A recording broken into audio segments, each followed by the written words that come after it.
Hello my dear students, हम NEET PYQs discuss कर रहे हैं। क्वेश्चन में हमसे बोला गया है which of the following graph represent the variation of resistivity with temperature for copper. देखो हमारे को यहाँ पर ये पता होना चाहिए कि रजिस्टिविटी जो होती है वो होती है rho equals to rho naught 1 plus alpha t plus beta t square.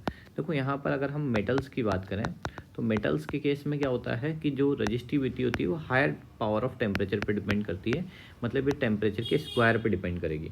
जबकि अगर हम बात कर रहे होते हैं किसके लिए, अलॉयज़ के लिए बात कर रहे होते हैं, तो यहाँ पर जो रजिस्टिविटी होती है वो रो नॉट 1 प्लस अल्फ़ा टी हो जाता। ओके, तो ध्यान से देखना, अगर यहाँ अलॉय के लिए बात कर रहे होते हैं तो ये टेम्परेचर के लीनियरली प्रोपोर्शनल होती, पर यहाँ पर देखो हायर पावर ऑफ टेम्परेचर है तो स्क्वायर के प्रोपोर्शनल हो जाएगी।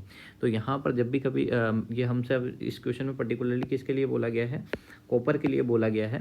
तो कॉपर के लिए, कॉपर एक मेटल है, ठीक है, तो कॉपर के लिए बात की तो कॉपर एक मेटल है। तो मेटल के केस में क्या होता है कि जो रजिस्टिविटी होगी टेम्परेचर के स्क्वायर के डायरेक्टली प्रोपोर्शनल होगी, और जब टेम्परेचर के स्क्वायर के डायरेक्टली प्रोपोर्शनल होगी तो यहाँ पर जो एक्सपोनेंशियली राइज करेगी, तो ऑप्शन नंबर कौन सा हो जाएगा, सेकंड करेक्ट हो जाएगा। तो आई होप आपको क्वेश्चन समझ में आया होगा। Thank you for watching.